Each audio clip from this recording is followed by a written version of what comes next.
क्या दुष्ट मनुष्य भी स्वर्ग में स्थान पा सकता है?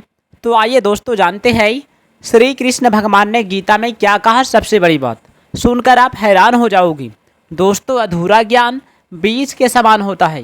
जानने के लिए वीडियो को पूरा जरूर देखिएगा।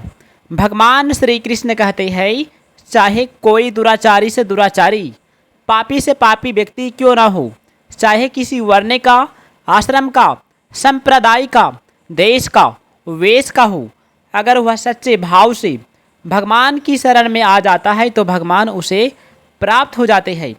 भगवान इस संपूर्ण जगत के उत्तरदायी है।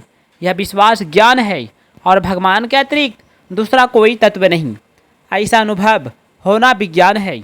असत के साथ संबंध बनाना अशुभ होता है, जो कि ऊंच नीच योनियों में जन्म लेने का कारण होता है।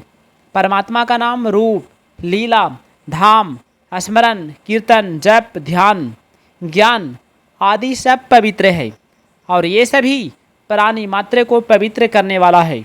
जो मनुष्य ज्ञान और विज्ञान के भेद को समझ लेते हैं वे भगवान में तल्लीन होकर उनके ही स्वरूप हो जाते हैं। संसार के साथ हमारा संयोग और परमात्मा के साथ हमारा वियोग कभी हो ही नहीं सकता। परमात्मा सभी योनियों में हमारे साथ रहते हैं, परंतु केवल मनुष्य योनि में ही परमात्मा को पहचाना जा सकता है, अन्य किसी योनि में नहीं।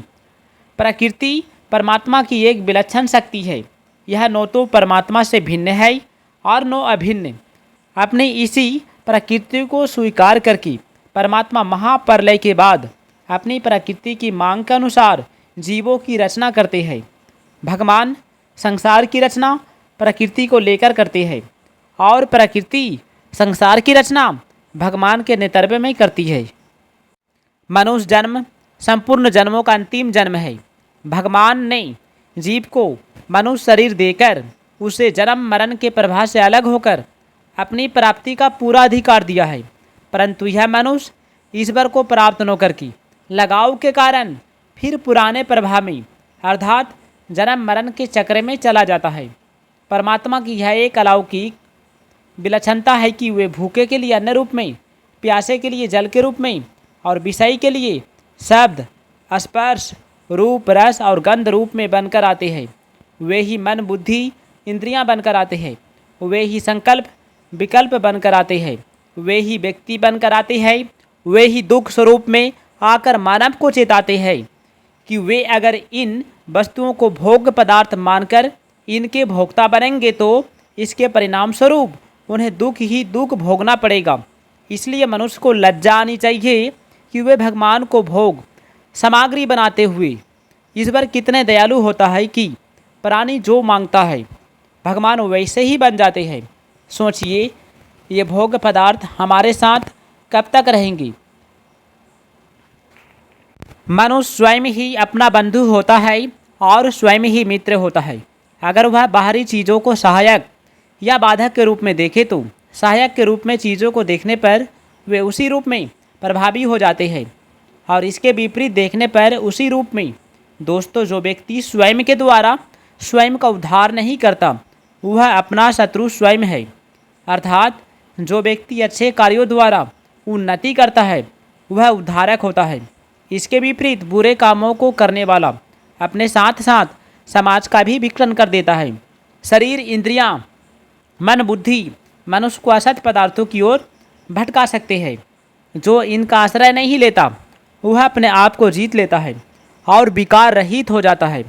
दूसरों की सहायता के बिना कोई भी किसी पर जीत प्राप्त नहीं कर सकता और दूसरों की सहायता लेना ही स्वयं को पराजित करना है।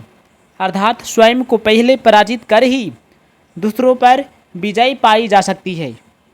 जो व्यक्ति नाशवान, धन, संपत्ति को श्रेष्ठ समझता है, अधर्म, अन्याय और दुर्भावना से भरा होता है, वह भीतर से खोखला होता है और वह कभी निर्भय नहीं होता। जिस व्यक्ति के भीतर भगवान बसते हैं, जो धर्म का पालन करता है, वह कभी भयभीत नहीं होता। उसका बल सच्चा होता है। वह सदा निश्चित और निर्भय रहता है। महाभारत के युद्ध में अर्जुन ने भगवान श्री कृष्ण का वर्णन किया। जिसकी दृष्टि भगवान पर होती है उसका हृदय बलवान होता है, क्योंकि भगवान का बल सच्चा बल होता है। महाभारत के युद्ध में दुर्योधन ने नारायणी सेना का वर्णन किया। उसने सांसारिक वैभव का चुनाव किया। जिसकी दृष्टि सांसारिक वैभव पर होती है उसका हृदय कमज़ोर होता है, क्योंकि संसार का बल कच्चा होता है। दोस्तों, जहाँ विद्या का संबंध होता है वहाँ पक्षपात नहीं होता, लेकिन जहाँ पारिवारिक संबंध होता है वहाँ स्नेहवश पक्षपात हो जाता है। जो व्यक्ति ऊंच स्थान पर नियुक्त होने पर स्वयं को बड़ा मानता है वह स्वयं वास्तव में छोटा ही होता है, लेकिन जो स्वयं बड़ा होता है वह जहाँ भी रहे बड़ा माना जाता है। भगवान श्री कृष्ण कहते हैं, पारिवारिक स्नेह में व्यक्ति अपने कर्तव्य पथ से भटक जाता है और गलत दिशा की ओर मुड़ जाता है। इससे बचते हुए उसे तटस्थ बने रहना चाहिए। इतना मिल गया, इतना और मिल जाए, फिर ऐसा मिलता ही रहे।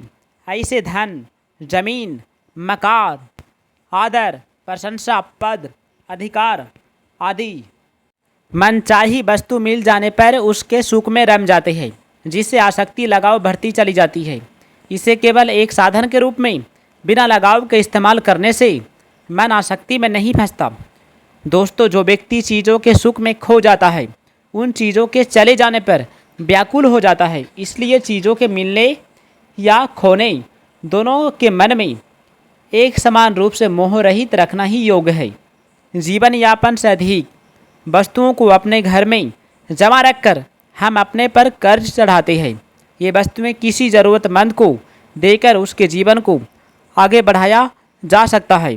दोस्तों, काम ठीक से हो जाता है तो उसे एक सुख मिलता है, और काम ठीक तरह से नहीं होता तो मन में एक दुख होता है। यह दुख सुख होना कर्म की आसक्ति है।